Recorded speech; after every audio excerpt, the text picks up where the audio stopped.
Hello friends, कैसे हैं आप लोग। आई होप आप सभी लोग अच्छे होंगे। एंड फिर से आपका इस चैनल में बहुत बहुत स्वागत है। और जैसा कि मैंने पिछले वीडियो में बताया था टेंस के बारे में, टेंस के स्पेशल रूल के बारे में, और फिर से टेंस के स्पेशल रूल के बारे में चर्चा करेंगे।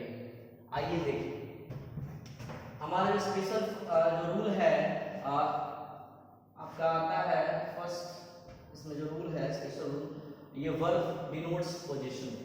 वर्ब डिनोट्स पोजीशन का मतलब हुआ अधिकार। वैसे वर्ब जो अधिकार दिखाते हैं, जो पोजीशन दिखाते हैं, ठीक है। तो वो वर्ब कौन कौन से हैं वो चीज मैं डिटेल में अभी बताने वाला हूँ। लेकिन सबसे पहले ये जान जाए कि टेंस, एक बार और मैं रिपीट कर देता हूँ क्योंकि मैंने अपने पिछले वीडियो में टेंस के बारे में फर्स्ट जो इंट्रोडक्शन हुआ था उसके बारे में मैंने बताया था। टेंस का जो मतलब होता है फॉर्म्स ऑफ वर्ब, वर्ब का जो रूप होता है V1 V2 V3 V4 V5।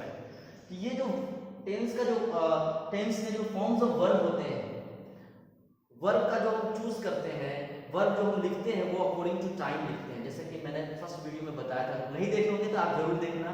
और आपको दूसरा इंपॉर्टेंट चीज कि ये वर्ब के बारे में आपको जानना बहुत जरूरी है, क्योंकि आगे की क्लास में आपको वर्ब से रिलेटेड बहुत सारे क्वेश्चंस आएंगे।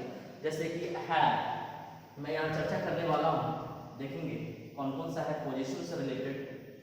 हैव है, बिलोंग टू है और ओन है, ये तीन है, ठीक है। और भी है बट इसके बारे में हम अभी बात नहीं करेंगे, वो कॉमन एरर में लेंगे। पहले बेसिक समझिए कि क्या क्या है। आपको पता होना चाहिए हैव के बारे में बहुत सारे कंफ्यूजन है।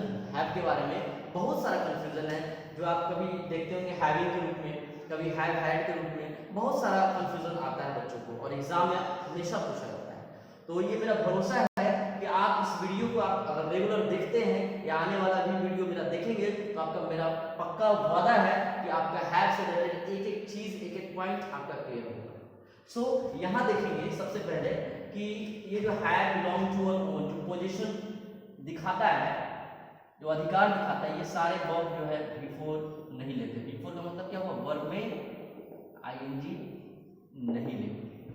Is that clear. जैसे एग्जांपल लेते हैं, आई हैव अ पेन।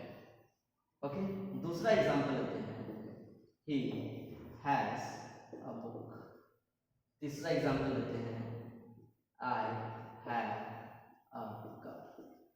अब ये जो हैव का मतलब हुआ, अगर एक्चुअल मीनिंग हुआ तो पास्ट के सेंस में हुआ। तो मेरे पास एक पेन है, ही हैज अ बुक, उसके पास किताब है। आई हैव अ कार, मेरे पास कार है। तो ये जो चीज हैव जो बता रहा है, ये क्या दिखा रहा है, ये हैव जो बता रहा है, ये क्या दिखा रहा है, ये पोजीशन दिखा रहा है, ये अधिकार दिखा रहा है। आई हैव अ कार, मेरे पास एक कार है, उस कार का अधिकार मेरा है, ठीक है। तो ये हमारा अधिकार दिखाता है। तो ये जितने भी हैं ये बिफोर नहीं लेंगे। बट आप कहोगे सर हैविंग तो होता है, हैव में अगर बिफोर लगाते हैं तो वो हैविंग हो जाता है। वो किस केस में, वो सारा केस के बारे में मैं बात करूंगा। लेकिन सबसे पहले इसको मैं बताने से पहले और डिटेल में जानने से पहले एक चीज मैं बताना चाहूंगा यहाँ पे।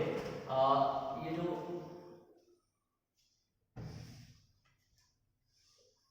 वर्ब है,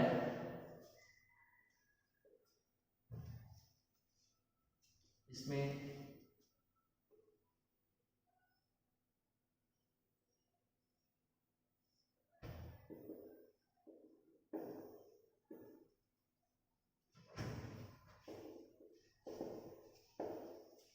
मेन वर्ब होते हैं।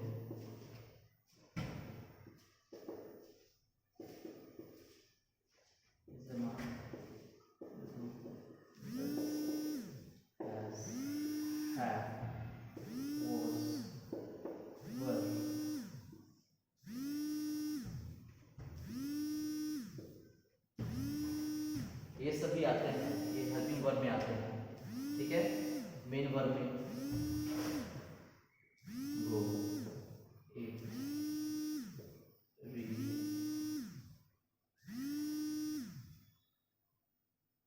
प्ले, ये सब मेन वर्ब है।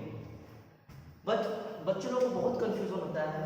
तो यहाँ पे हम देखेंगे कि ये हैव हमारा, आप बोलोगे सर या हैव या हैज है, ये मेरा हेल्पिंग वर्ब है, या helping verb has have helping verb में आता है, बट यहाँ हेल्पिंग वर्ब के रूप में नहीं है।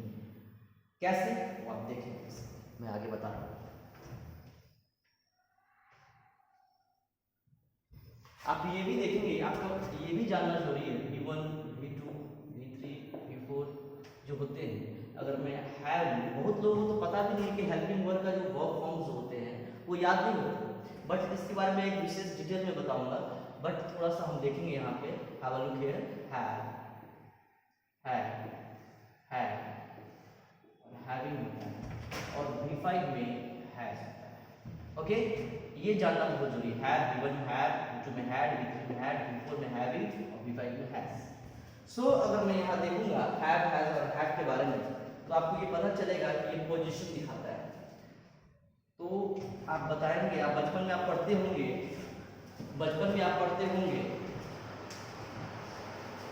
बचपन में आप पढ़ते होंगे कि ता, ते, ती, ये सब प्रेजेंट इंडेफिनिट होते हैं।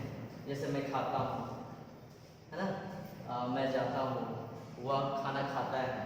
तो बचपन में ता, ते, ती के बारे में खासकर अच्छे से पढ़े हुए हैं, लेकिन ये आप जान लें कि ये भी हमारा प्रेजेंट इंडेफिनिट में नहीं आएगा, V4 में नहीं आएगा, तो ये क्या होगा, प्रेजेंट इंडेफिनिट है, present indefinite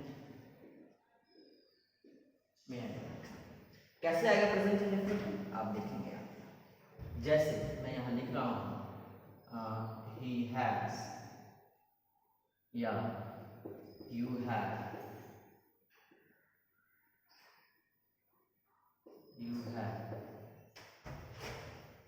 done your work। Okay, अब यहाँ देखेंगे ये हमारा मेन वर्ब क्या है, डू से ही डन हुआ है, ठीक है, डू डिड डन होता है, डू है मेन वर्ब हमारे ये।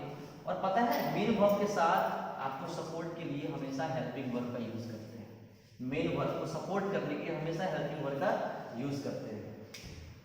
अब इसके बारे में आपको जानना हो तो कुछ एक एग्जांपल देंगे।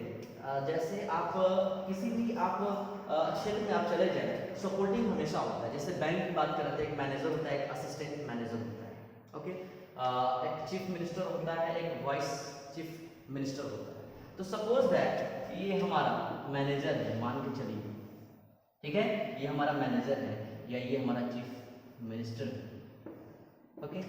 अब इसके सपोर्ट पे कौन से हैं, vice chief minister. Suppose that ये बीमार हो जाए या ये कहीं चले गए, तो इसके जगह पे यही आएंगे। वो कैसे आएंगे, यहाँ देखिए,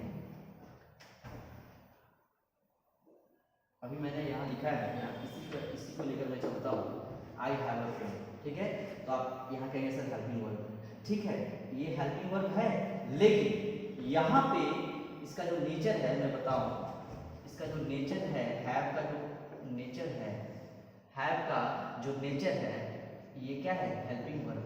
नेचर में हेल्पिंग वर्ब है, बट काम करेगा मेन वर्ब के रूप में। जैसे चीफ मिनिस्टर कहीं चले गए तो किसको आना पड़ता है, मुख्यमंत्री को आना पड़ता है, और नेचर से वो उप मुख्यमंत्री है, लेकिन काम मुख्यमंत्री के रूप में कर रहे हैं। उसी तरीके से मैं आपको यहाँ, इसका मतलब क्या है, ये हमारा क्या है, ये हमारा V1। तो मैं कह सकता हूँ ये कि इसके बारे में कह सकते हो, ये मेरा सब्जेक्ट है, ये मेरा वर्ब है, ये मेरा ऑब्जेक्ट, ये प्रेजेंट इंडेफिनिट में है। इससे रिलेटेड और भी क्वेश्चंस हैं, बहुत सारे क्वेश्चंस हैं जो एग्जाम में हमेशा पूछा जाता है, बहुत इंपॉर्टेंट है, इसके बारे में देखें। एक और एग्जांपल लेके, belong to, he is belonging to, ये ऐसे लिख दो आप, this book is belonging to।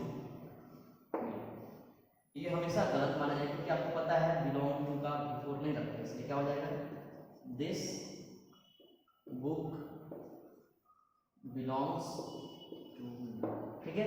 इसी तरीके से own का भी हम नहीं करेंगे, बिफोर नहीं लेंगे। जैसे he is owning कार नहीं बोल सकते, ये गलत होगा, हो जाएगा, ये सही हो जाएगा, यहाँ ऊपर में लिख देते हैं, समझ आ गया, he owns a car, okay. तो ये सब चीजें जो एग्जाम में हमेशा पूछा जाता है, तो आप गलती नहीं करेंगे। बट खासकर हम हैव के बारे में, खासकर हम हैव, हैड, हैड, हैविंग और हैज़ के बारे में, ये बहुत ज़्यादा बच्चों को परेशान करता है। सो इसके बारे में अपने नेक्स्ट वीडियो में मैं बताऊँगा। सो अगर आपको समझ में आया, अच्छा लगा तो मुझे कमेंट जरूर करें और साथ साथ लाइक, सब्सक्राइब और शेयर करें।